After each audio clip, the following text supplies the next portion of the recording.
And we're back with Agile After Dark. As you know, we enjoy our adult beverages here on the show. And today we talk about when scaling Agile really works and when it doesn't work. And I like to think a good analogy for when scaling really is clicking, it's like a well-mixed cocktail. So think about that while I try to keep Greg away from the all-purpose flour that fell out over on my stove. Welcome to Agile After Dark, the podcast that addresses Agile topics not talked about in the light of day. I'm your host, Greg Adams-Woodford, sitting here, and with me today, sitting over there, is our usual co-host, Brandon Gartley, our resident nerd. What's up, Greg? You good? I'm Yeah, good, you're pretty there. much. Like we're both wearing the sailor hats. We're in a sailor. It's Halloween, so yeah, we that's true. dressed it up like sailors. Dressing like sailors. Even though none of us know Kinda what like- a jib is. Yeah, and if we're not in any port, that would be really kind of uncomfortable. Or we're not in a weird. starboard either. I Yeah, don't that's think. true. Also, if you start saying ahoy matey to each other, I might leave. Oh boy, whose voice was that? That's Jessica. She's back with us again from time to time. Could be she's auditioning to be our third cohort. Is that right? Cohort? Cohort? No, a cohort is like when you're like in a class together. Yeah, but I Like a think group. cohort could mean like a group of three people. You can say a co-op. Could be Or a co-op. no, I think it's more of another co-host. Okay, okay, another co-host. I Jessica. mean, I could be a cohort, a co-op, or a co-host. I'm not sure what I'm auditioning for. Well, at here's the this thing, though, point. is that really we really have four people on the show because we have Jessica and we have Connie, who may make an appearance at some point. We don't control that. Hey, Well, you never so- know. 4 people, 1 cat. 4 people, 1 cat, 1 small studio called Apollo 13 in the Heartland. Yep. Okay, that's what we do, Yeah, right? Yeah, that's how we roll. That's how we roll. That's And how we roll. Here we are. It's getting a little cold in the Heartland, so luckily we've got a lot of thick insulation Yep. that also has foil to keep the heat in and keep the sunlight out. Just like science. Just like, yep, exactly right. We're not going to land on the moon. Bill Nye the Science Guy would say, keep that heat in. Yep. And as usual, we're not going to land on the moon, but we'll get somewhere. Mm-hmm.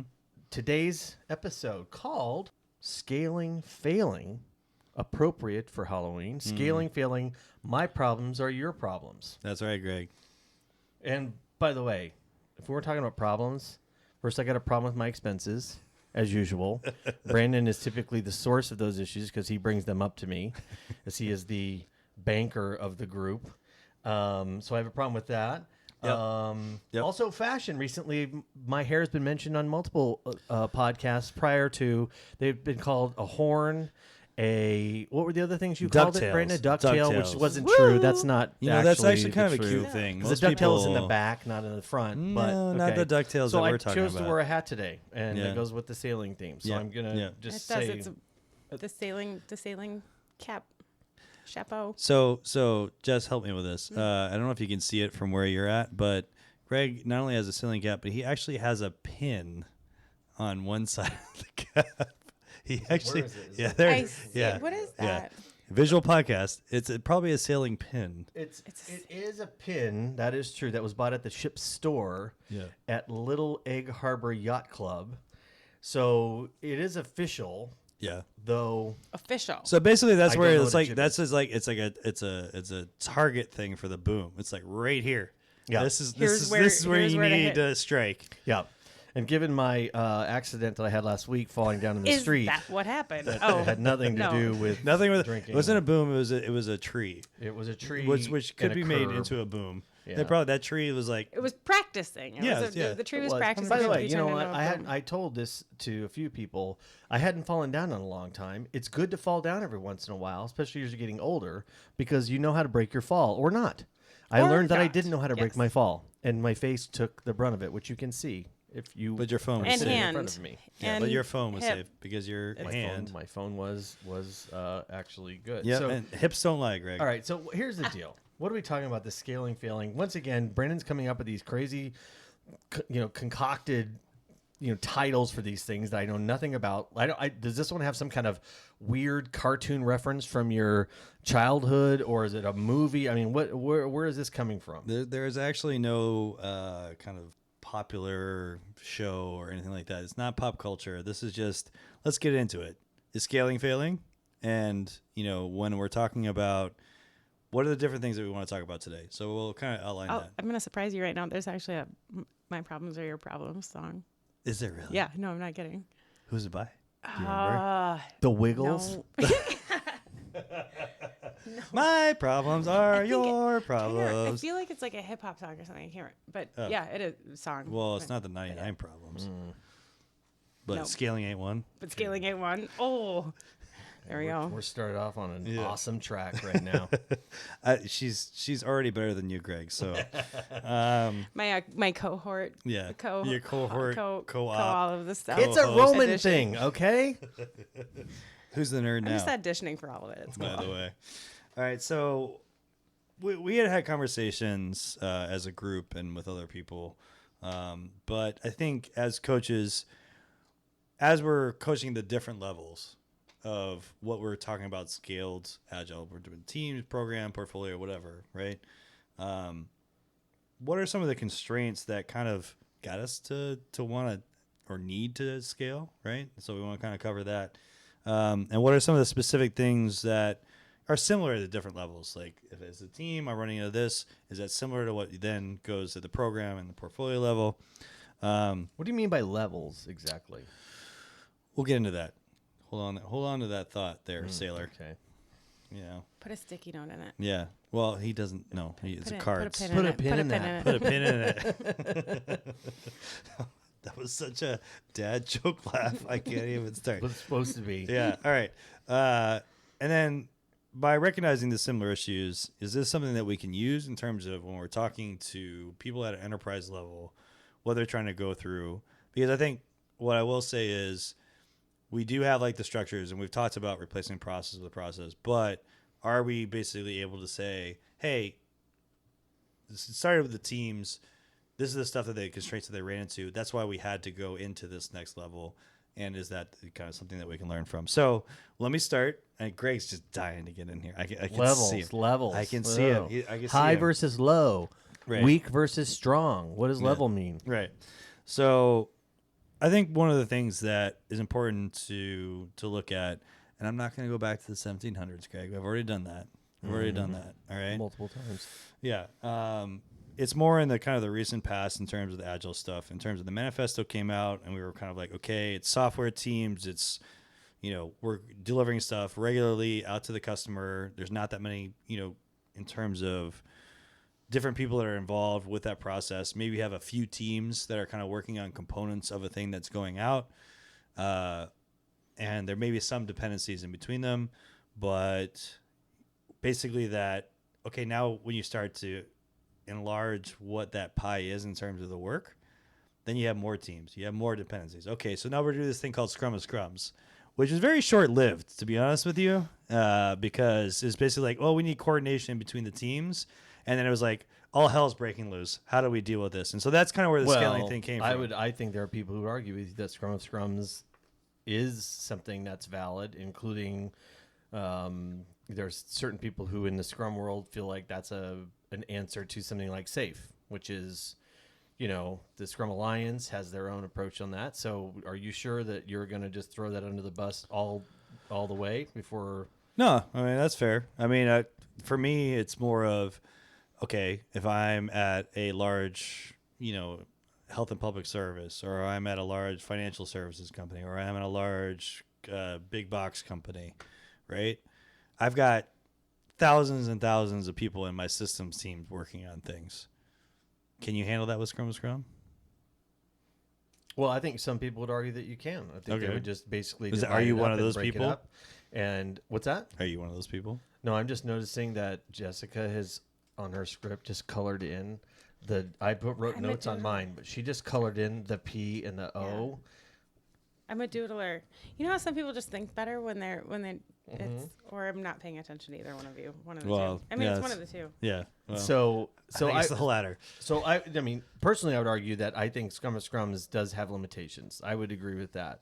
Some people would say Scrum of Scrums with another structure around it is also possible to work. Now, again, having been associated with groups that are more enterprise level, it's more difficult, right? So let's back up. because we have a varied audience. We got like 40 downloads on the Kylie's podcast, by the way. So she's famous. She, I think she spread the word. Yeah, exactly. Thanks, Kylie. Appreciate that. Thank God the audio was pretty good for that. But so now we've already doubled in listeners. So maybe our audience is a little different. Right. So do we need to kind of okay, what is Scrum of Scrums? Yeah, maybe talk about what Scrum of Scrums is Jessica, supposed to be and what sometimes it turns into. Yeah, you're auditioning, so pull your weight. Let's see what you have to say. Stop being a jerk. Jeez. No, I'm just saying. Go ahead. I don't. From my standpoint, from my experience, what Scrum of Scrums turned into pretty quickly, pretty consistently every time we put it together was basically just a status report, and it wasn't really helpful in terms of how do we work through dependencies. It really was just it was a status report that Scrum Masters came and reported to, and so I'm sure that there's a better way of doing it, but it devolved into that so quickly every time we put it together. So that's interesting because actually, if you're a Scrum Master, that's part of, I think, your job is to provide status, right? So when you do your weekly be transparent, thing, for sure. and then your retrospectives, that's what you're doing. But how does that really help the team? And so that's my feeling on Scrum of Scrums is it should be helping to support the team to be able to reduce risk or resolve dependencies. And so if you're just giving status, then that doesn't necessarily help your team in any way. But then there's also just how do I protect my team, but also bring these things to light. So do you think so if you just have one team that has a Scrum Master and they're doing their typical weekly Scrum Master meeting and they're making sure everybody's on track, whatever happens in that meeting, that seems to work okay, right? Mm-hmm. So are you saying that when you multiply that over multiple teams, it doesn't have the capacity, that role or that strategy does not have the capacity to deliver on what it needs to, which is an overall structure for a larger enterprise? Correct. And you're talking about, again, if you're just giving status, you're talking about here's what's happening today. You're not necessarily looking towards the future. You're not necessarily planning on what you have upcoming in a way that's going to be effective across all of the different teams. And as a Scrum Master, part of your job is to protect your team and to make sure that they have some levels of autonomy within themselves. And so if that's your goal, then you aren't necessarily, working towards kind of the broader good. I think one of the limitations of this too is when I've worked on with several clients is when you're starting to broaden in terms of what you're working on a variety of complex systems.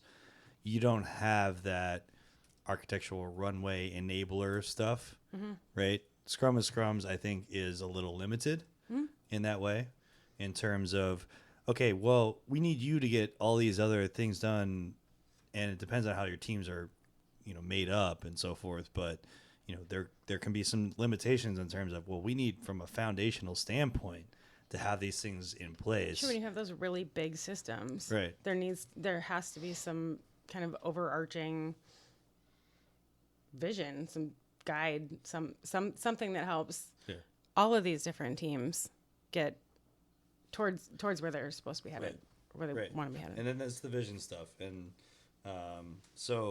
I think that I'm gonna concede, Greg.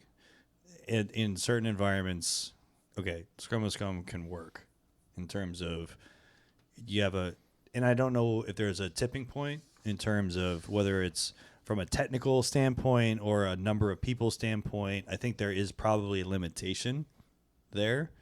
Because to Jess's point, where is it beyond, well, you're working on this and we have to depend, it's just trying to solve dependency. That's the kind of the core process behind that, right?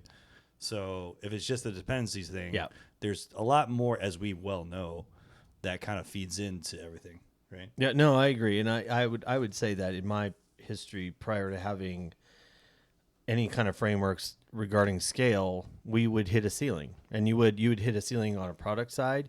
You'd hit the ceiling on trying to enable teams to work towards a common goal and a vision, because there just wasn't an apparatus or a structure to enable that to happen. So I do think there's a limitation. Again, I think it's not just, again, this isn't a safe conversation versus Scrum, Scrum Alliance thing, because people have their different opinions about those things, and that's not what we're, well, we are here to talk about that, actually. Well, I mean, we are, Greg. I mean, because I'm also not going to, as we go through this conversation today, I think, as we've done on previous podcasts, we're not going to necessarily say, particularly because I think we're going to kind of look at it from the various, when I'm talking about, when you asked me, like, what are you talking about levels? I'm like, where are the vision things coming from? Where are the, the overarching things of what really needs to get done?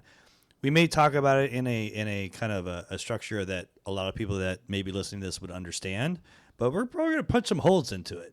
Well, maybe that's what we're here for, right? Yeah, maybe we start with the kind of the roles that are involved in each one of these, and kind of figure out what happens and where that takes us. No, I think that's good because, we could start at, the teams that include the Scrum Masters, the product owners, and the teams and so forth. But, I think that whether it's SAFE or other ones, they kind of understand that there's kind of a product level, which, Greg, you're a big proponent of, right? That is a thing that we see advocated a lot in the Agile space, but we don't really feel that there's, and I know I've learned a lot just working with you and the other people that have worked in product stuff a lot in the past, is that they don't necessarily understand that and what it really is. Yeah, they just say the word product. Right. That's product why manager. And I think that's why in the outline we kind of left it towards the end. Yeah. Because I was so if you guys really want to get some rants, Greg's we're just trying to get him like at the boiling point. Yeah, but let's hold back and how let's dare talk about, you? I know. How dare you? Okay, go ahead. No. But let's talk about. She wrote notes on this part, know, by the I way, did. everybody. Let's talk about. You were talking about levels, right? Mm-hmm. So let's talk about Scrum Master, Release Train Engineer, Solution train engineer. Engineer. What the hell is and how- that? Yeah, And yeah, and we'll get how into that. and how We're just they, starting to add stuff.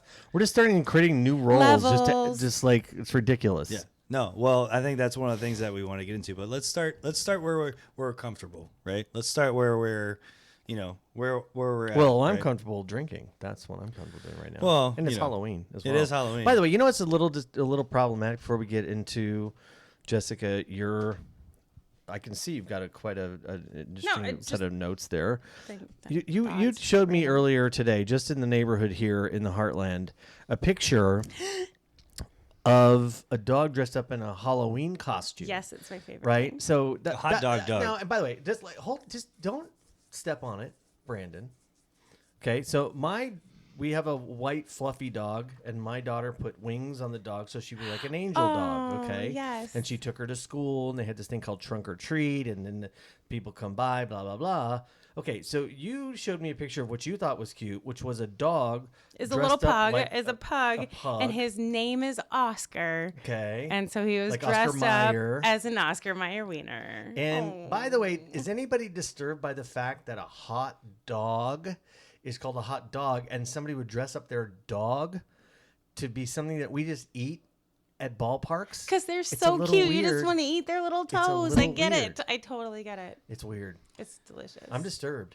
Yeah, but I almost had to cancel this podcast. Do I you dressed do my you dog wanna- up like a pumpkin. Yeah, I mean, you Oh, ever and a examined the dinosaur. Actually, he's a great Stegosaurus, and he hates me the entire time. Yeah. Okay. All right. Well, I just wanted to get It- that out. 'cause well, it you was know- bothering me. Part of this is therapy for me. Okay. This podcast, part of it's Yeah. therapy for me. Yeah. I just need to get It's that not. out. You've never seen a dog's toes and just wanted to nibble on them. That's weird.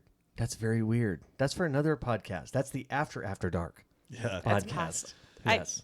I know I'm not alone in this. You might be alone in So that. cute. I just But want to that's eat okay. your face. They're so cute. By the way, I listen to a lot of murder podcasts, so I don't know if that's a thing. If there's a correlation, I don't know. Oh my gosh. All right, All right, so so let's sorry. go into Okay. it. Like we're the Scrum Master, right? Yeah. So Good transition, by the way. yeah. So You're back next week. so let's talk about our Oscar We Mayer haven't wiener finished dog dressed up as a wiener dog as a Scrum Master. What are they there to do, right? They're Bring there, joy. Bring joy, right? They're like That's actually accurate. It actually is accurate. There is the celebrate the wins, keep people feeling like they're doing their stuff, but also for me one of the main things is remove the impediments, Yep. right? So one of the things that I'm doing as a Scrum Master is when I'm talking to people and they're saying like, yeah, I can't get this access or whatever, this thing is going this, is like, you know what? Let me take care of that. Oh my gosh. Sorry. The coffer. Yep. The coffer is back. Yep. Yep. Yep. So there's gonna be a little bit of that. There's a little bit of a theme here We should- because Carrie was supposed to invent cough syrup. That was like one of the innovation things, right? No, that's right. I forgot about Yeah. that.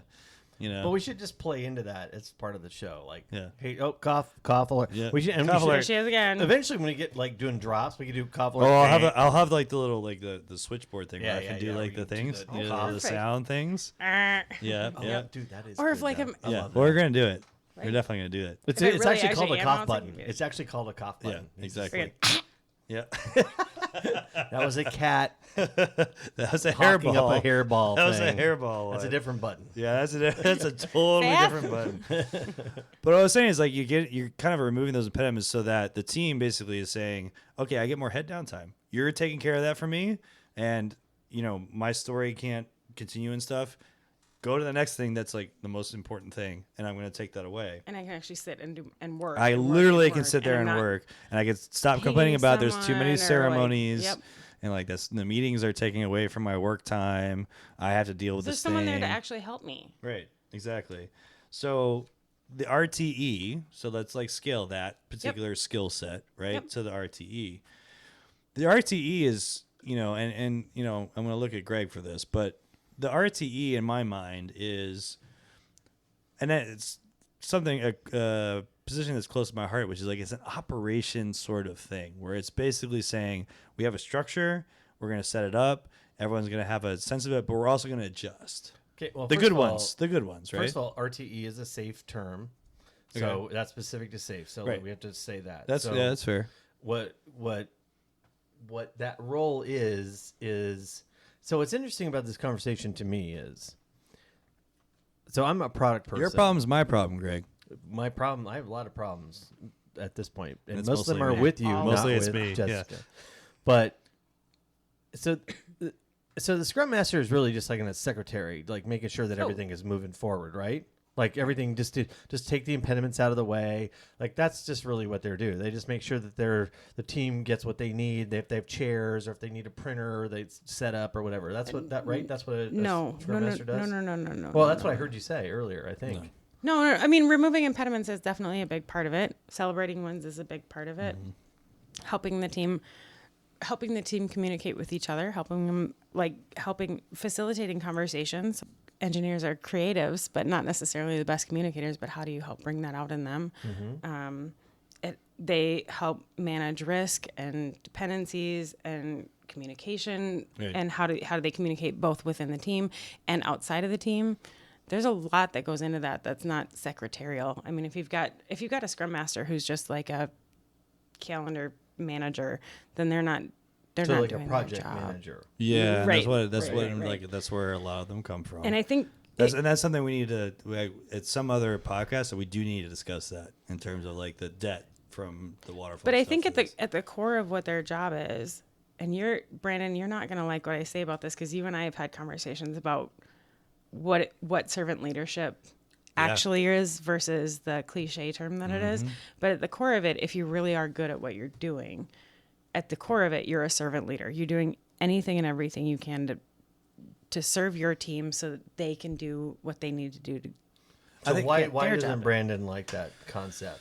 Because it seems like a pretty straightforward. This might idea. actually be a different It podcast, is, but the conversation we've had offline is, I think, actually is a very Agile After Dark thing, and like we could have the thing, but like servant leadership is getting overused, right? transformation. Yeah, sure. Yeah, right. I mean, it's this concept of we can prescribe what a leader is that is more successful as a servant leader. I think you have to adjust based on your team's skill sets, what they're dealing with, this and so forth and so forth. Sometimes you need someone that's going to be a little bit more prescriptive on a team that doesn't know where they're going. But this is a whole other podcast. But Well, again, but I would- that goes back to servant leadership and understanding where your team's at and understanding what will serve them best. So it's not And different.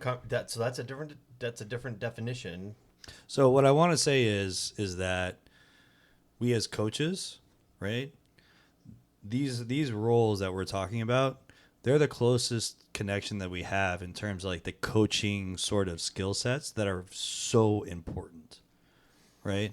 Scrum masters are literally the coaches of their teams because they basically are the understanding of the different variables that are within Agile and not saying, I'm going to dump everything on you and you have to do it exactly this way. I need to adjust to my team. I need to adjust to the personalities. Some of them have high emotional intelligence, but they may be introverts. Right, Greg? Well, I think that right. So we were talking about what makes a good Scrum Master, and that comes down to servant leadership in the best way, and we'll talk about that some Right. other time. Yeah. They're a coach for their team, and they facilitate their team. Okay, so And that's- I'm getting all confused. So you're talking about coaches and leaders. What's the difference between, servant leadership, coaching? Like what? Like I don't understand where we are with this thing. And I think we're going a little off topic. No, but I think that's an important thing. It is. frankly. It is. But Because like, you guys are conflating those terms all together, and I'm not sure what a servant leader is versus a coach versus anything else. Like I'm confused. so what I'm going to say is that the Scrum Masters, they're there to remove the impediments, and they're there to coach the teams, and they For are the there, for the team, and they are there to be the coaches to understand what part of that process is going to work for them. They're going to basically say, we're not part of the Agile Industrial Complex. We understand for our team what exactly is going to work for us, and this is how we're going to be the most effective, and we're going to constantly change and so forth. The next person up from that, whether you call it RT or whatever, they're basically looking at it and saying, hey, for the train, for the program group that I'm dealing with, whatever it is, For this group of people. for this group of people that are working on related things, whatever it is, I'm going to make sure that I'm keeping track of what those dependencies are. I'm going to make sure that I'm understanding the different Scrum Masters and what they're doing and helping them to move their impediments, because if they're coming to me with impediments, they're going to do those things. And then this is where I get a little questionable, because after that product level, in terms You're of just there. You're getting questionable, not other areas like every other area. well, do you understand what I'm saying though? In terms of, I understand the concept is because you can't have a bunch of Scrum Masters across, let's say, 10 to 12 teams all come together, and there's no particular, and even the Scrum of Scrums, like, oh, there's a quote unquote leader of the Scrum of Scrums. They also are Scrum Masters on a team. Is it like the electoral college? Yes. Can you enunciate that a little bit better? Electoral college. There you go. Yeah, exactly. So it is kind of that process of, all right, we actually need someone that's like, that is their dedicated thing. And we get it all the time with our clients that they're like, oh, a Scrum Master, I look at that role, they can handle several teams. Oh, I look at a program level, if they're doing Scrum of Scrum, oh, a Scrum Master from another team can handle all this stuff. Because they're just a project manager. Right. Well, and That's it's basically like, no, how do we encourage the health of the program that we're working on? How do we set it up where those Scrum Masters, when they have the impediments, they have somewhere to go? When they're running into constant problems that are across teams, how do we deal with those particular issues? How do we connect the human people with the human people that can help get those things figured out? Exactly. And so that and sometimes you might not. I mean, as a Scrum Master, your job is to remove impediments. Part of your job is to remove impediments, right? But if you don't even know who the person is that you're supposed to be talking to, then you have to have somebody to go to that says, okay, I have this other view that you may not have, and I can help direct you to who is the person or people that you need to talk to get those So I think done. there needs to be someone at that level that's across a program of multiple teams, because to put that on the Scrum Master, now again, like I said, some people look at Scrum Master like, well, what are they really doing? What's the real time? But having someone there to put all the pieces together and to basically able to say, hey, you other people, and we're getting into the roles after this, you need to prioritize this. You need to we need to have a cohesive understanding of that. It's helping those other people that we're going to talk about at some point. Right. It's helping those other people understand the vision and backlog alignment. It's helping them come together. Yeah. But didn't as we call well. this program management before? We had project managers and program managers. Isn't that what's different? Well, so, and, that's a very important point, because when we get into the next section, when we're talking about kind of the product managers, or the teams and how they you report up and things that they're dealing with, what I'm more confused about is after that person at that product level that's basically to say, here's the train and so forth, when you get into the people that are creating the overall vision of what we're doing. I'm going to get Agile After Dark here. So there's the solution train engineer as a role in SAFE. And when you go in, you click in, you're kind of looking at all this stuff. I don't know what that means. They literally have it's solution trained engineers and RTEs. They literally have both of them. There's no distinction. What's up with that? Shocking. Right? Because at a solution level, what value are you bringing? Right? And that's for me. You're just trying to align Well, things. I'm sure they're connected to a value stream or a solution stream. Well, we can just say that, right? I'm sure that's the case, which means, again, nothing to me. No. So, well, it's not even the solution thing. It's in the full safe stuff too. No, I know, but I'm just saying the whole notion of that is, I'm not. I don't think we are bashing on safe. I think what we're saying is, what is that role? What is that role, and what? Again, the lack of product management creates these weird roles, which is STE. It's a product management void that the technology people are trying to fill. This happens all the time. Every time you see something happen where there's a lack of product management, and think about it, most of these frameworks were developed by people who have a technology background. Okay, but almost always. But I'll go back to, okay, so if you do have a lack of product management, how do you get that product? How do you get the product management coached up to a point where they're going to be successful? And that's where your solution. So what? Critical. No, that is a critical thing. That is a critical question. But what I will say to you is, in most large enterprise companies, whether it be financial service, H&PS, big box companies, all those ones that we've had a lot of experience with. You bring up this whole concept of a solution train engineer, and they're like, "Who is that for us? That person doesn't exist, and what's the real value?" And you try to explain, well, they're doing this at this different level, that the same thing that the person is doing the product level. And they're like, it's just a layer of management. Yeah, you're just basically adding a layer to add a layer. You're doing. It's not an agile thing. You're basically saying, well, we need to align these different roles at these different levels. I honestly don't.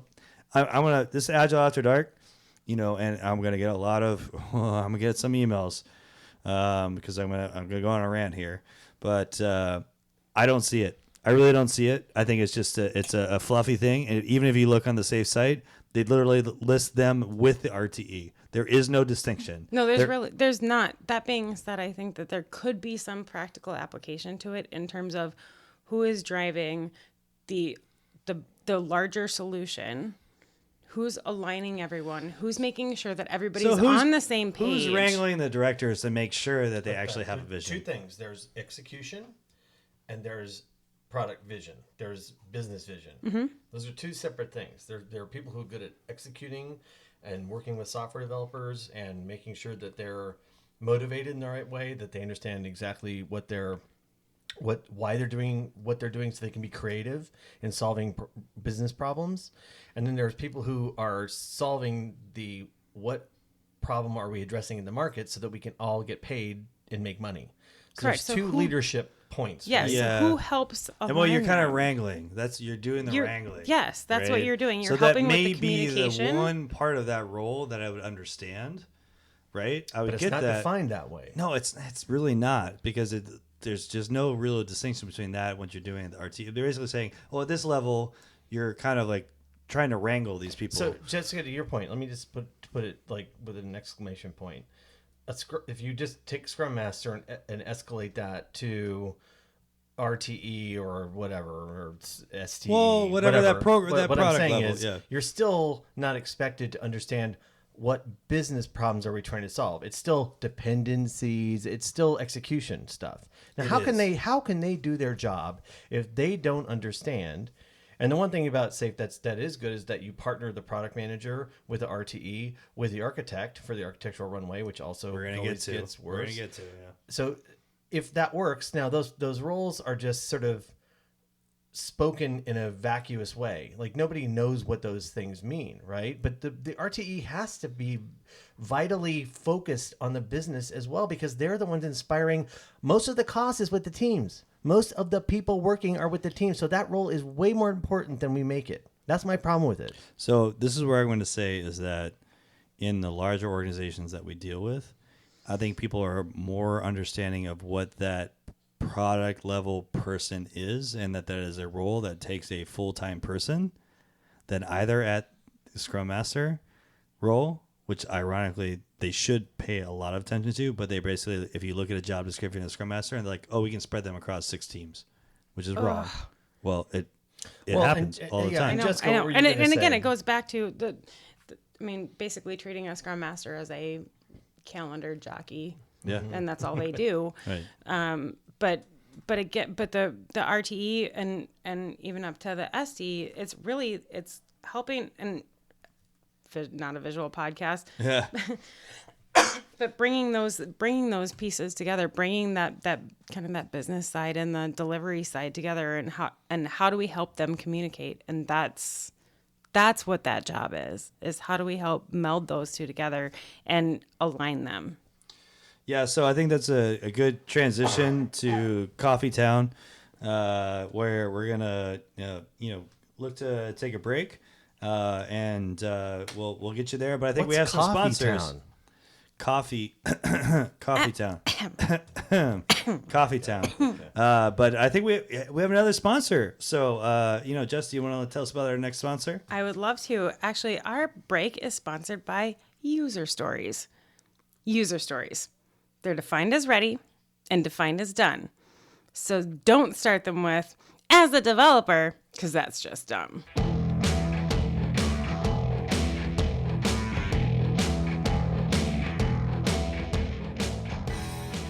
That's okay. I'm definitely cutting that out. And I'll seriously watch Mean Girls. Oh, I know. Come on. Well, Mean trust Girls? me, that wasn't the most provocative, like I told you last night. So anyway, all right, welcome to Agile After Dark, the podcast that addresses agile topics Sorry. not talked about in the light of day. I'm going to stop you because that was too quick of a transition. It's really hard for me to edit that out. So I need you. Oh, just Because you were like, pause. so da-da-da. You're like, hookers. Yeah. And welcome to Agile After Dark.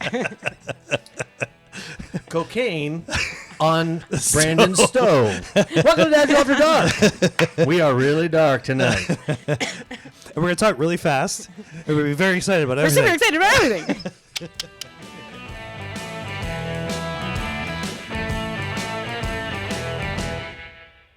So I'm going to bring us back in because Greg is like a little sad about how I have to edit. I have self-esteem issues. That's true. Yeah, his intro several times because he was a little disjointed at the beginning.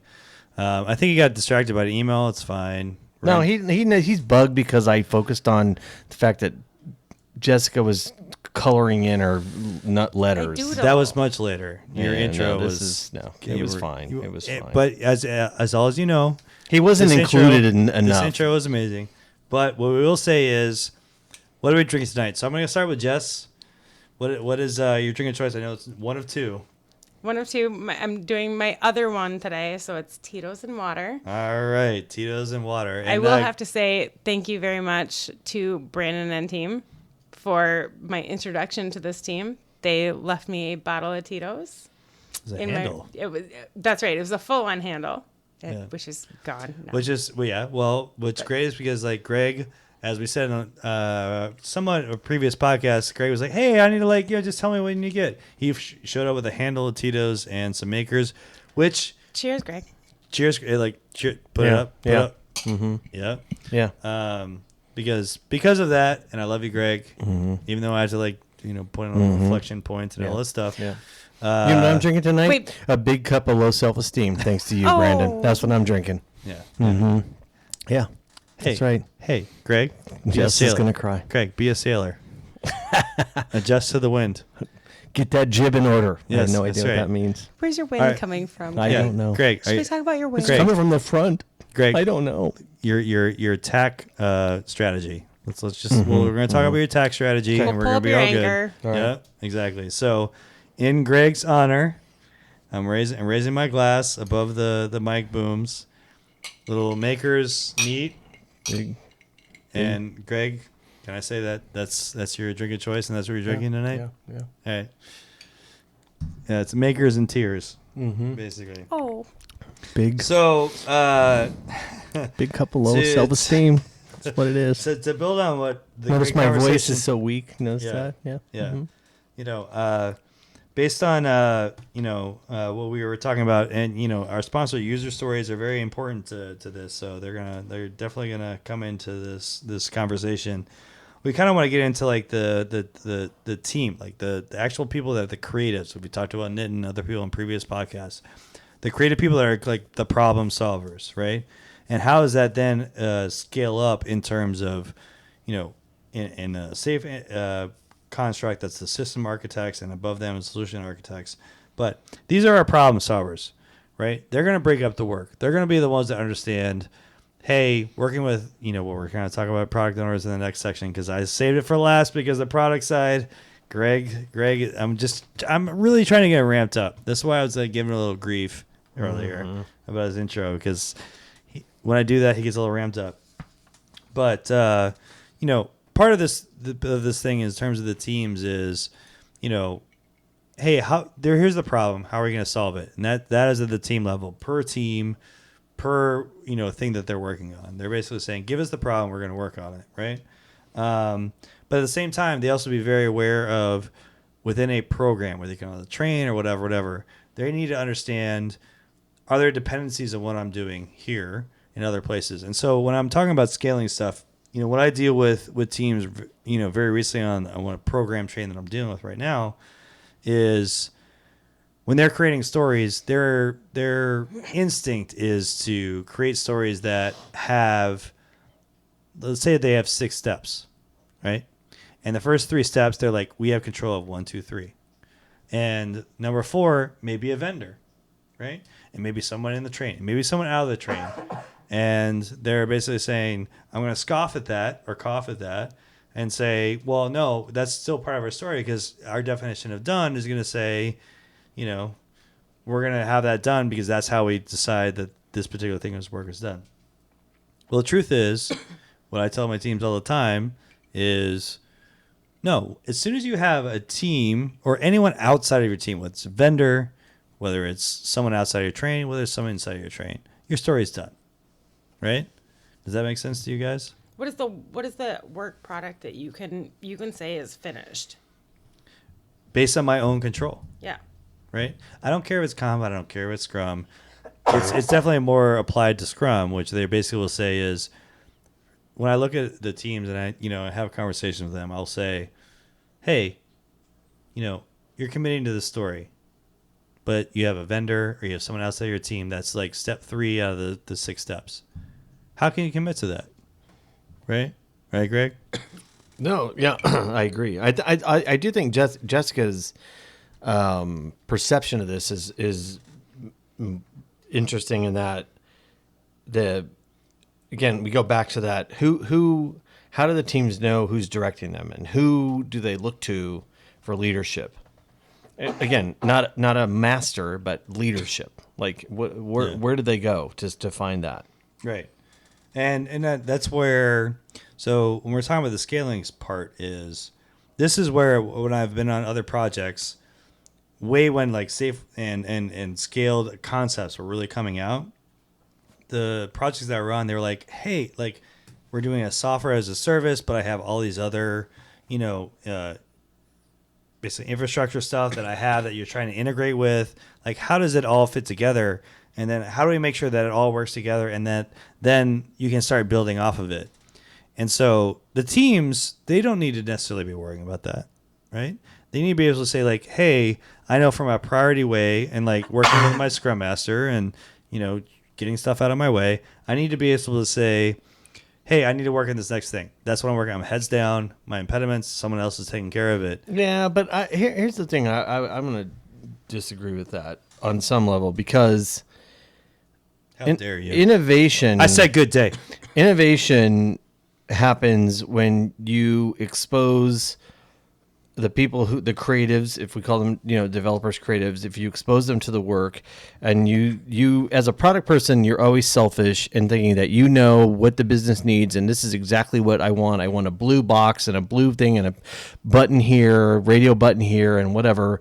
And you don't allow the developer to have the creative space to do what they need to do. And so if you're prescribing things too much, that's a problem. The architectural part of what you're talking about, the roadmap has to be a conversation, a high level conversation around, that was the hatch, by the way. That was the hatch. The conversation around what is between the product person and the technology person to say, okay, product people, you want to go here, crazy land, because that's typically what it is, crazy land with the product people. Yeah. And then the technology, the architect, is the person who says, well, we can actually achieve that through this method, and it may take steps to get there, but that's how we need to do it. It's a but they're trying to achieve the same goal, but they are two separate disciplines. I agree with you, but what I'm trying to say from going back to scaling, feeling my problem is your problem, right, Greg? Whereas if I'm a team and I'm working on the stuff that I know, this is the best way to solve the problem that you're putting towards me. Well, I can only go so far in an enterprise level system, right? Because I know I need to. I have so many dependencies on other things getting done. True. Who's keeping track of that? Is it team to team, and they're like having conversations? I get it if you have a smaller amount of teams, but when you're going to enterprise level. So here's what I'll give you an example of this. So if let's say you had a group of people that had 17 teams, agile teams that are relatively 17 to 19 teams. I'm laughing because that is actually the project I'm working on right now. And you have one team and one developer on one team. One developer on one team who everybody thinks is sort of a pain because he's always challenging and he's always doing this. And this is, again, one person. Think about scale. Okay, you got 19 teams. You got one guy, one developer who says, 19, okay. You know what? If we did this, if we implemented this technology, and in this specific instance, it was we have to in order to test, we have to click through 7 screens to get to the page that we're testing. I wrote a script that allows us to skip the first 5 pages that takes into account from a quality perspective those early 5 pages. But when we get to 6 or 7, where we're really trying to develop, we can get there faster, and that shaves a minute off of everybody's life clicking through. They don't necessarily connect directly to the business objective, but what they're doing is because they know what they need to do in the amount of time that they need to do it in, which is the business objective. That's innovation. So you can't just say, oh, the developers are just like, they just do their stuff. If the business. So this is ran is about is because I said like they're doing their stuff. Well, but what I'm saying is that everybody does need to know the business objectives, and they're not just a team being delivered stuff that they're supposed to do. They do need to understand the context in which they're doing their work, because that's where innovation happens. Yeah, no, I agree with that. But I'm also going to say to you is that let's talk about reality, right? I'm on a team, and I'm given a problem. Best case scenario, I'm able to say, I'm going to solve this problem because I'm a creative developer, right? To then say that they're also going to say, hey, I also need to understand this architectural thing that needs. But you didn't let me finish my story, which is this one guy. Long-winded, but this one guy. This is where he gets a little surly when these things go too long. Well, Jessica, you stole my Halloween costume. But here's my point. This one developer took that idea that he had and scaled that to 19 teams. And so 19 teams through the architect, those 19 teams were able to use that in their development strategy so that it saved countless amounts of hours. That's what I'm saying, is that you can, if you've got an effective leadership position, which is an RTE, Scrum Mat, whatever their guilds, whatever the apparatus is, you can a good one person can affect a whole organization. But it's having that facilitation of being able to Right. say, because I mean, how many developers have you worked with, or that I've worked with, that you've worked with, that are like, I have this idea, or I think there's something I can that would help this, but they don't feel like That's right. Exactly. they have exactly. the ability to bring that up. That's right. And so helping that individual person connect with another individual person and say, My problem is your problem. So this is what I'm trying to, like, the scaling thing. My problem as a developer, I have this problem.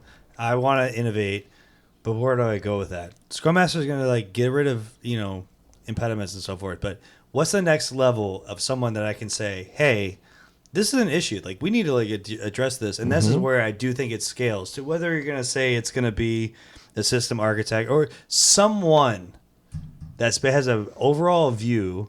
And it's not a product view, Greg, because it's not a product view. You know why? Because the technical side that you and I both are not skilled in. Who sets a priority? Who sets a priority? Product. So here's what I did in that case. Well, 19 teams. One guy has a good idea for 19 they're at that teams. level.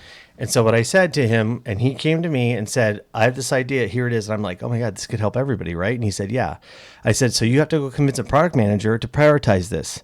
Because this is out of the scope of work for your daily thing that you're doing. but there is a level of business value that's provided. Absolutely. And so if you can help, if you can help them define that. That's right. But the product manager, they have to go to the product manager and say, hey, here's what the value is for this. And this is why developers are always like, oh, I'm the victim. No, get engaged in the conversation and say, no, I can save a lot of time and money for this company if we implement this concept I came up with. Yes. Go to the product manager and have the product manager prioritize it ahead of other features that may not be more important than saving, 10 or 15 or 20 people's time, right? We can save 50 hours Absolutely. of work Absolutely. by individual human people by doing this one thing.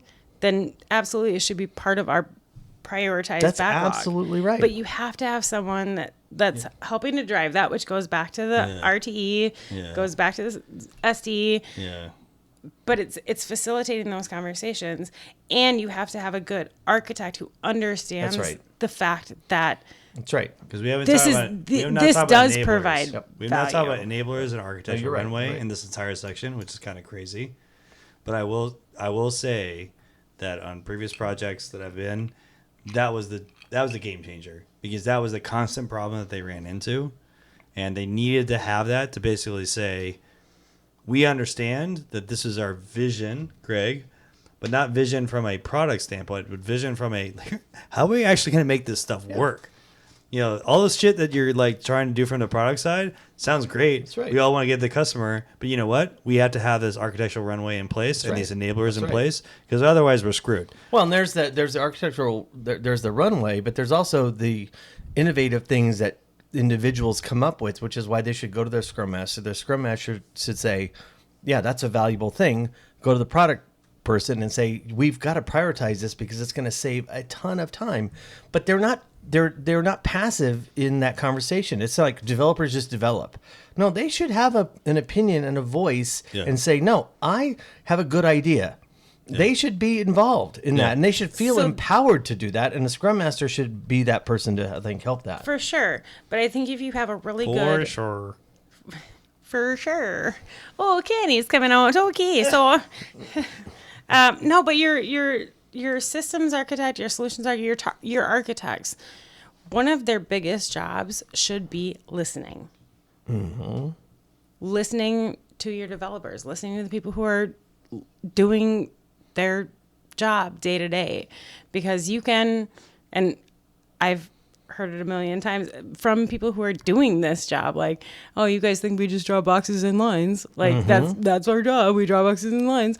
But you should be listening to the people who are doing the coding on a day-to-day basis and working towards how do we help them deliver the best product possible. I agree. And good architects are self-effacing, and when they do the boxes and lines joke, they're doing it because they kind of realize, hey, we're just like talking about Yeah, high Craig, but ideas. how often Yep. do those people But- really? That's you're dealing with like you've had a very Regender was one of our people that was on our podcast, and other people that you've dealt with. I mean, I've been lucky to have good architects. I mean, I'm not going you've to lie had to you. So amazing architects. So, so- that's not the standard. but it's not. But you have to have everything you're architects. saying is right. You have to have Jess. architects who will also be advocates for. So they're not You're just absolutely designing right. like the most perfect system of like whatever.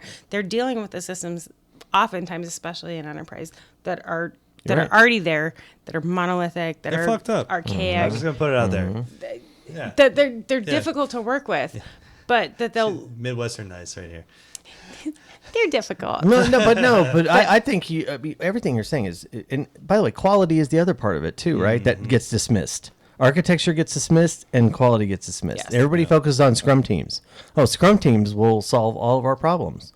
That's not true. You have to have good architects. You have to have good quality people. You have to have good product management. If you don't have all of that, then it doesn't matter how highly productive your teams are. They're not building stuff that makes sense to the business. Let's go back to our second podcast, Craig. Teams own quality.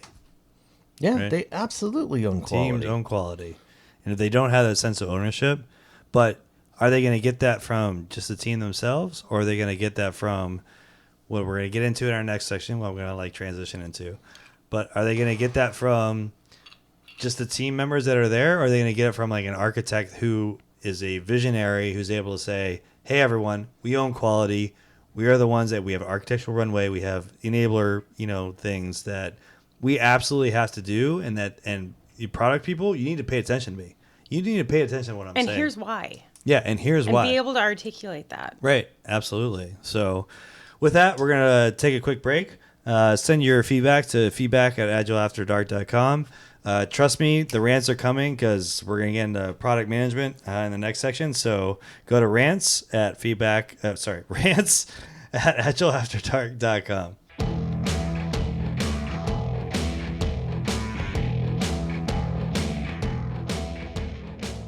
So I get rum and water, and I gave it to him, and he was like, "Thank you." And so at the end of the night, once somebody watched me making drink, like, "You don't know what you're doing. You need to go away. You're not doing this right."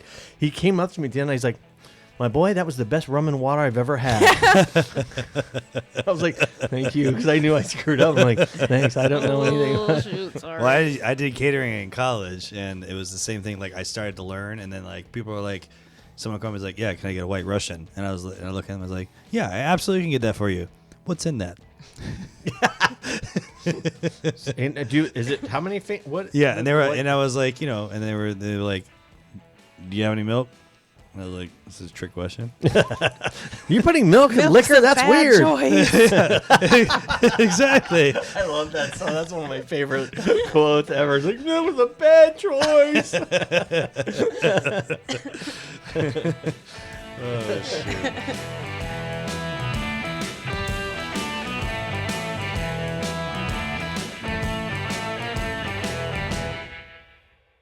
Welcome back to Agile After Dark. Hey, where do we get our feedback to Agile After Dark?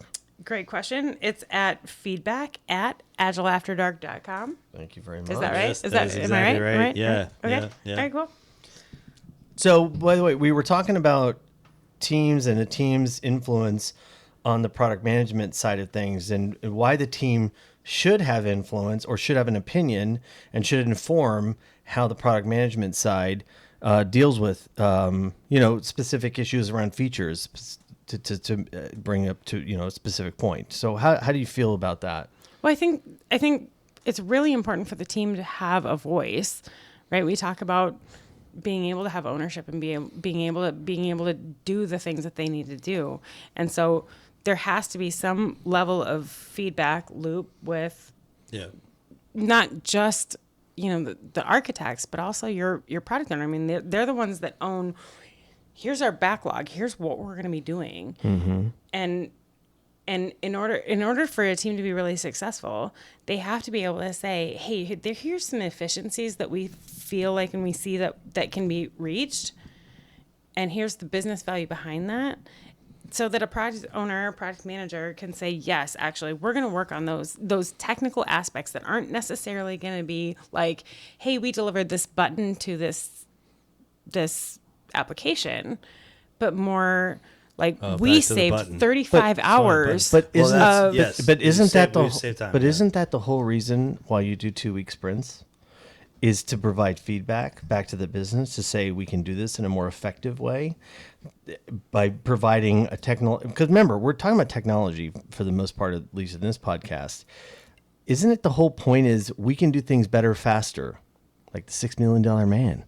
We can do things better and faster, and the team can only help the product manager because the product manager doesn't know about the technology. They don't understand that. All they know is about I want to get it done. They may, Greg. They Like, may, let's but not- but for the no, most let's- part, assume that they don't generalize because you're a general. You don't But generalize. No, You hate the generalizations. here's what I would say: is assume that they don't, but assume that they have Greg doesn't an know it. architect and or the team to say, hey, if we did it this way, the benefits for the business are X or Y, right? But you also you have to have a team that's able to articulate that one. And then you have to encourage them, right? Yes. To be able to do and that. you have to allow them to have the ownership over that Right. and say, hey, you can That's bring right. your ideas forward. That's right. You can absolutely say this stuff.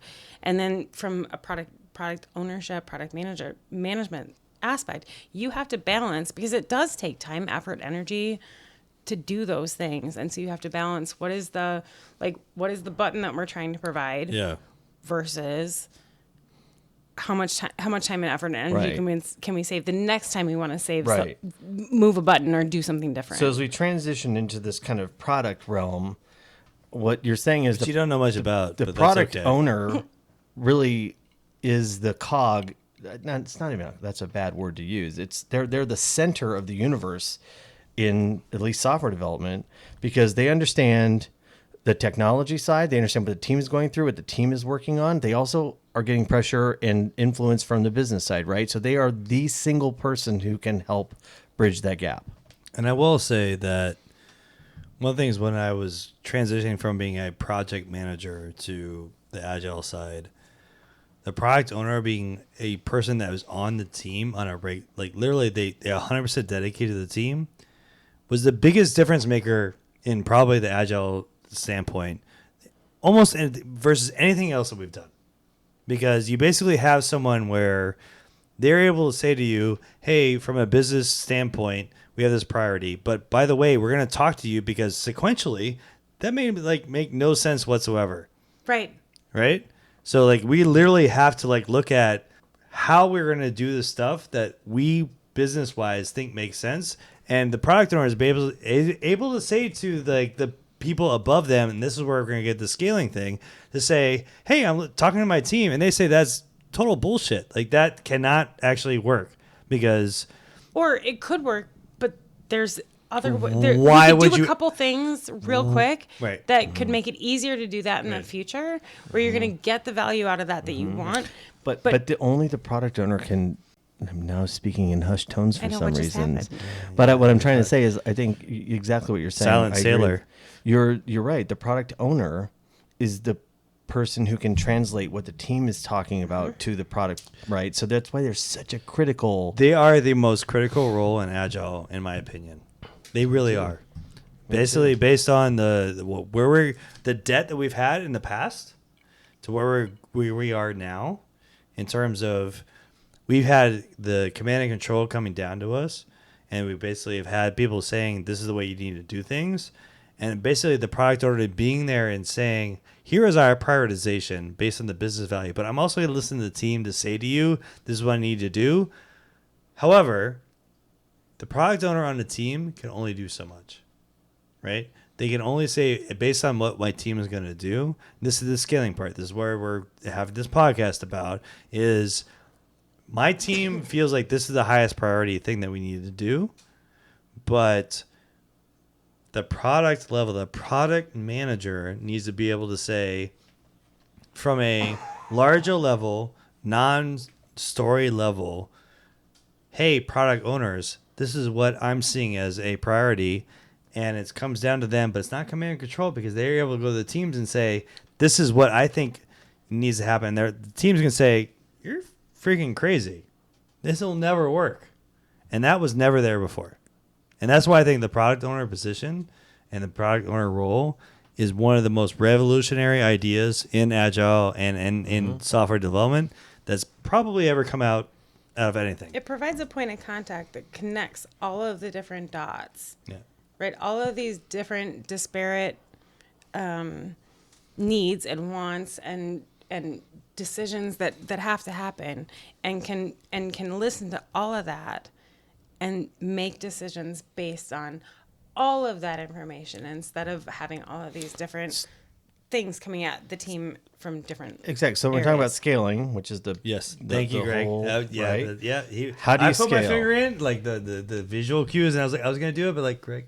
If you talk about scaling, that's how you do it, because the product owner becomes, you can only have one product manager typically, and then you have a whole sea of C-level or director level. But by the way, Greg, what if you don't have that? Will you not have one product manager? So we've run into this in many clients we've run into. They're technology managers that have been transitioned into product managers. But I'm just gonna put that out there. No, I know, but let's just talk about like easy path or happy path. All right, we'll get into if you've got a product manager, but you have 17 teams, the product owners, to me, when I coach, when I come into a particular big team, whether it's however they're organized, I always focus on the product owners, because the product owners know the truth. Yeah. They get all the liars in the room and tell the truth. And it's always the product owners who know the best. And if you can get the product owners aligned, then you can come up with some narrative on where they are and what they need to do, and then start to influence the product manager, who is, again, being influenced by a million. It's a very hard job being but the product owner will execute on everything. It's not the product manager who does that. But it's not a happy path, Craig, because I've dealt with product managers that they're saying, I kind of want to keep doing what we've been doing, and so I'm going to become Kanban, for instance. I'm basically going to say, oh, well, yeah, the Scrum thing, no, we're not doing that. We're doing Kanban. So, which is more kind of the advanced Agile stuff. So they basically like, oh, we're going to show people at the end of the PI, because that's when we're going to do our demos. So I'll give you a instance of a group I worked with, which was a data group inside of a large financial services company, said, hey, we're really thinking about moving away from Scrum and going into Kanban. And so I said, okay, well, I'll have a conversation with you about that. Why is it you want to move to Kanban? I mean, there's good reasons for sure. But help me understand. And they said, well, we really can't make our commitments, so we want to move to Kanban. Oh.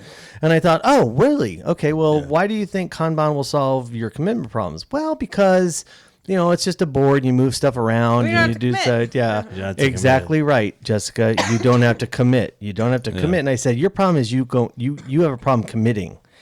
And at the end of that conversation, which was 3 hours, they said, you're right. We have a commitment problem. It has nothing to do with Scrum or Safe or Scrum of Scrums or blah blah blah. It means that we're not committing. That's a team problem. Right. So this is where it's not a scaling thing. I think it is probably a good podcast for in the future. But what I will say is this is part of the debt that we get from waterfall teams, where commit's probably not the right word. Commit is a thing that is very similar to when we do pointing with engineers. We do pointing with engineers that like numbers mean things, right? So don't tell me that a 3 versus an 8 doesn't mean something. It does to them because they're engineers. When you're saying you're going to commit something in 2 weeks and you don't hit it, in their mind, they're sitting there saying, I have committed something and now I haven't done it. And I'm going to we talked about organizational citizenship. We talked about performance reviews, Greg, in the past with like Carrie and others. Basically, they're saying, we committed this thing and we didn't get it. Oh my God, we didn't get it. So we're going to be slapped on the wrist and we're going to be reviewed. We're going to be they're basically people are going to look at us and say, we did not hit our commitments on this sprint.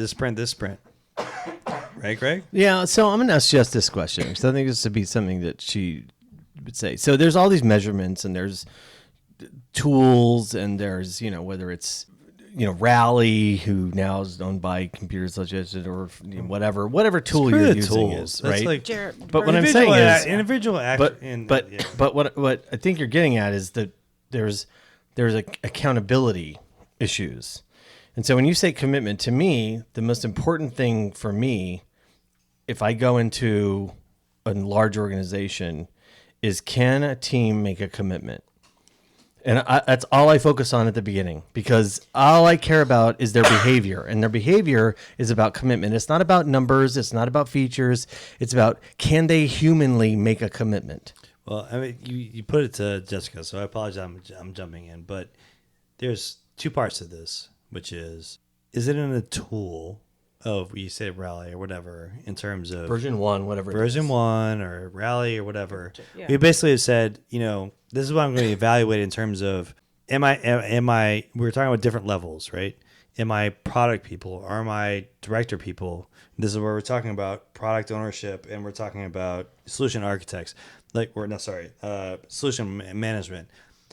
They don't give a crap about your stories in a tool. They really don't care. All they care about is what is the progress on your features, whatever you're going to say the next level. They care about predictability. And what is the predictability, and what has been the epic. That's all they care about. So many teams go into I'm going to go in the tool. They don't care about the mechanics. I'm going to go in the tool, Yeah, and I'm going to look at every single story. Oh yeah. No. And we're going to evaluate based on metrics. No. 100% no. This is where I'm going to say to Greg, and I'm going to let Jessica get me after this, but Greg has actually taught me very well, which is, whether it's at the team level, whether it's at the product level, even if it's at the solution level, tell your story. Narrative. Right. Yep. Tell your story. I've done this for the last 2 weeks, and if the product manager is not showing up to that demo, if the other people are not showing up to the demo every 2 weeks, that is a 100% part of the Agile principles. They are basically the rapid feedback and the conversation, and I've actually been part of teams that are delivered in less than a week. Right? I've been in less than a week, and the teams are like, well, we're not going to get any good valuable feedback. Well, 2.5 days, they actually get valuable feedback. Okay. I'm backing you so far up right now, because seriously, it's not just about the story, because the story is something. The story is something, and it's important, and it's important to be able to talk about that. But more important than that is the team being honest with themselves. It's an honesty. Agreed. Isn't that part of the story, though? Well, yeah, I think we're because talking about your different story levels. can be a narrative said that levels. here's why we didn't get things done, or why we were able to here's how amazing we are. You can manipulate a story Okay, so to make it comfortable for Connie could say the like, I'm narrative. going to agree with both of you. Connie could say like, I'm going to agree with hot both of you. dash. So let me just, and this is, we could split this into 2 podcasts at this point. So what Jessica's saying is, the team needs to be accountable, and they need to make a commitment on a 2-week basis, or through whatever the team decides And to not do. just- and not it's just not commi- a it's not a showcase. commitment It's not to- a showcase. Correct, and it's not a commitment to a product owner. It's a commitment to each other. Like, how do we get this? It is a group commitment, of but work? I would disagree. It is It's a commitment both. to the product owner, because the Yes. product owner Yes. signs off on it, Yep. right? So the product owner Absolutely. says, yes, we asked you to do this. But it's also a commitment to each other. Is like, That's how right. do That's we right. as a That's group get absolutely this right. work done? What Brandon's talking about is something different. He's talking about it more in a 3-month period. What did you do? Oh, we didn't know what we didn't know, so we had 3 spikes, and so we didn't get this feature done. That narrative is important. That story to tell to a director is important to say, Yes. hey, we didn't know what we didn't know. It's not our fault. We were brave and took the step to go research what we had to do, right? So a lot of the reality, we're going to talk, this is Agile After Dark. We're going to talk about the reality, right? We're going to talk about, these teams, they have these planned work, and they're going to do their planned work, and they're going to But that's most teams have a crap load of unplanned work. They Yep. have service work, That's where the and they have a honesty comes capacity in. thing, and that's where the honesty comes in. That's where I'm trying to but that's where I'm talking about. You're telling a story every 2 weeks, because this is the important thing. We're talking about scaling to a product manager, and Greg understands this because we talk about it all the time. Is one difference where in our past world, you basically had a milestone, and you were like, we got 6 months down the line, and the conversation was like, well, yeah, we were supporting all this stuff, and we can't really quantify what that was, you do it every 2 weeks to the product manager, and they are the one person. That's the most important person to be in a demo. And this is one of them, or demo showcase every 2 weeks. Whether Here's it's a all of the Kanban or stuff. whatever, they need to understand what's going on. What is the story? What is my team doing? Because they don't need to be command and control. They don't need to be like in every single stand-up. They don't need to be every single like whatever. But the demo showcase, whatever you freaking want to call it, they need to be there to basically say, what is my story of my team? I'm sorry. I'm totally going to go. And that piece of it is what makes people's lives better. Yes, 100%. Right? Because before, like, no matter what, you had to hit a deadline, you had to do this, you had to do this, you had to do this, like, no matter what came in, da da da da. Yeah. So now you're able to say, like, here's our bucket. Yeah. And here's all the stuff that came into our bucket. And that's why we didn't do this. And then people actually get to have lives Right. Exactly. around it. Exactly. It is acceptable because it's understood Agile- and you're able to see it. Agile washes away the shame. Yeah. Yes. Right. Yeah. So we haven't talked about that for a while. If you That's talk, if you one of my think about favorite it this lines way, from Greg. there's an 18-month roadmap. This is where we want strategically to go as a business. Okay, so you have that. That's a product manager's job, is to build that roadmap. And then there is everything that happens in between to get from here to 18 months, which is even a stretch, but that's what's reasonable. And exactly what you're saying. You have no 18 months. idea. My God, somebody got pregnant. In product marketing, Right. It's called unique business value features. So it's UBVs. So typically with every release, you want to have 3 UBVs and then you have 2 exciters. Okay, so the UBVs are things that give you a 3x advantage in the marketplace, meaning that there are things you're doing with this product that nobody else is doing. Really hard to do. The exciters are stuff that gets the salespeople excited and gets the customers excited that aren't that interesting. The buttons, the colors, the blah, blah, blah. But you got to put those in there as well. So the product manager, you have to have this thing. Now, but what I'm going to come back to your point, Jess, because I think there's an interesting building tension in our conversation that I think is a really healthy thing, is that product managers are nutty. They're self-involved, self-absorbed. I belong to pragmatic marketing frame, and the mugs say, while your opinion is interesting, it's irrelevant. And that's what product managers think.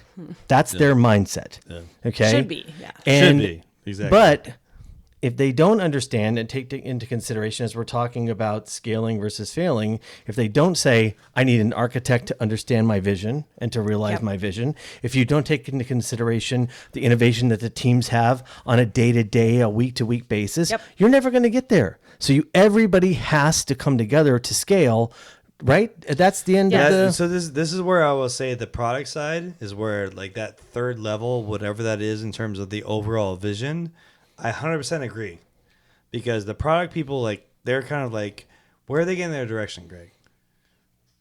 From all kinds of places, but it's typically From everywhere. But it's not cohesive, and it's typically from senior management. And it needs, well, senior or management, the street, that's or whatever. That is where we talk about layers. You were asking in the beginning of the podcast, where are the layers? That's the street. one. If you're that's public, the it's one the street. time where I'm going to be able to say to you, whether it's like directors, VPs, I don't freaking care. They're basically able to say, hey, we need to like break into the, this particular market, right? And for this particular product that we do, this is how we're going to break into that market. Hey, product people, solve that problem for me. And that's the scaling thing. The product people is like, all right, this is how we think we're going to solve that problem. We're going to go to the teams and say, here's our problem. Teams, solve this problem. Yeah, and it's more complicated than that. It's product marketing, and we're, And again, like they have so many different people that they have to talk to and have to understand. But the good ones are able to take. But the teams always everything. But they the always development end up teams are the teams a are part of that. That's right. That's right. And they should be always part of get the left out conversation. because the teams are the best. They have so many good ideas. They have so many, because by the way, typically they're end users of the software, by the way. Yeah. And they can say, I would never click on that. That's dumb. And they're typically just from an age perspective, probably a little more on top of what people are thinking in the future. Like, you should absolutely be listening to the teams and their opinions. And yes, they're developers. We get it. You're a pain in the ass, you guys. But No, they got good opinions. They're the the creatives. creatives. That's why. If you're a graphic designer or you're a developer, you're a pain in the ass. But listen to them because they know what they're talking about. You listen. You have to listen to them as much as you listen to any of the other pieces that you have that you have to manage. Absolutely. And if you're a good product owner, or product manager, you listen Totally. to Solution all manager. of those pieces, and you're Agreed. able to disseminate it down and go 1, 2, 3, 4, Right. 5, 6. So Yes, what- I think this is a great So idea. the important thing but that I we want have to to say, deliver on the this. thing I want to say about this is we have not said anything about WSGF. We never. Oh, you really? know, Shocking. Yeah, I know. You know why? Because like, tell me the problem. The dumbest Tell thing me, of all tell time. yeah, tell me what I'm trying to solve. It's actually not the dumbest thing of all time. It's not. It's not it's- dumb. no. It's not, especially It's when not you're dumb. starting But- out. Hold on, I will say, especially when you're starting out as a brand new, like we're talking about, like again, enterprise groups that have never done this. No, and What- I agree with you. I agree with you. It gets them So, thinking in not- a certain not- kind not of to be way. like- Especially if you're in a highly regulated industry. That's where it really works. Because you're Yes. really saying, if we get fined $6,000 for this, but it really isn't that big of a deal, let's take the fine for $6,000 and go on our path. It's not. That's a It's good not thing. a worthless exercise. And I think, especially if you're starting out, like, I mean, not to promote our most recent sponsor, Transformation, but if, like, if you're at the beginning of That a and transformation, you, nice job, nice job. as a group, as an organization, you've never done this before. It's worthwhile to Well, take the and time by to the say way- what actually is. Yeah, and you. Easy, By the way, Jess, attainable, and you've also saved us most from fun. all the hatred that we're gonna get from anybody who loves safe. Again, realignment, it's just like having, at the very beginning, Yeah. like having, oh my gosh, the business people talking to the IT people. But how do you do that on a larger scale? And This how do you, this is how do where you facilitate Jess, and how do where you we make get it like work? servant leadership. No, this is where I'm going to say to you, servant leadership is not like, oh, you guys figure something out. No, for me, No, I'm saying, hey, everyone, this is my vision. This is what I think is important, and that is that level that is there, and the product level, above the product level, Greg, where I'm going to say, like, you know what, we need to keep the tracks going because we have the service stuff that we need to do, but you know what, we need to look ahead. Because Yes. we need to automate. There has to we be a need to vision. cross train. We need to be able to say that we're going to build high capacity teams because you know what, we have the challenges and we're going to take it on, and that's where's the challenge, Greg? I don't see it. I don't see it. You know what I love? You two I love the dorks just fact. say we don't see You know it what at I the love? same I time. love the At fact the we have same Jess time. here because I am so sick and tired of listening to you, and I'm sure you're sick and tired of listening to me. I'm just so happy she's here so she can break it up, and Right. I So- appreciate you butting in and So- going, "You two Yeah. knock it off already." Yeah. Is my cohort Co-op. co-host? I think you're in. Is my audition? How did my audition? I think you're in. This is like a third edition, but yeah, that's fine. Right. I think you're in. I love you. I mean, Well. you know, in a Yeah, professional like a way. very I professional know. way. Yeah. We're dressed as sailors, so watch Oh out. gosh, you guys. You just don't even know. Sailors.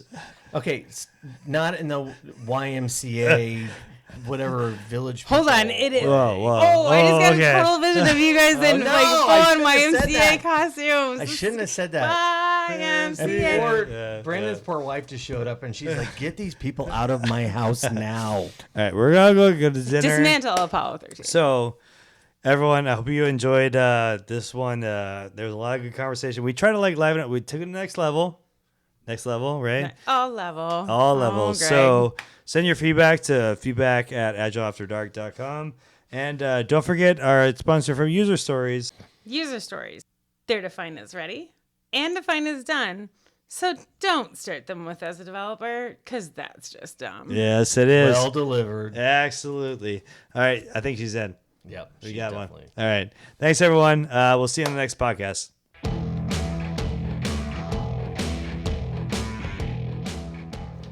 Yeah, I'm not because even I'm blonde. still finishing it. Yeah. Excuse me, sir. Can you go through the hatch and get me a bourbon neat? That'd be amazing. I'd appreciate that. I mean, if Yeah. you felt like pouring a Tito's water while you were out there. Oh. Tito's water. Okay, so yours is easy. I don't put any ginger. What do you want? Tito's? Tito's water, half and half. And you have ice in it though, right? Yeah, nice. Oh, I was gonna say, that's really. Yeah, gross. no ice. With Yeah. watered down warm. I've got lime. You want to If put you lime could in nuke it? it for me real quick, Can that'd be you great. Warm. Like a warm hot dog soup. Ooh, what? He was trying to think of the most disgusting things. We would try to figure out the worst thing you could say. It was like, hey, would you like a hot bowl of warm hot dog and cheese soup? Shut up! That's called St. Louis chili. Oh, chili 5-way, kind of. Yeah.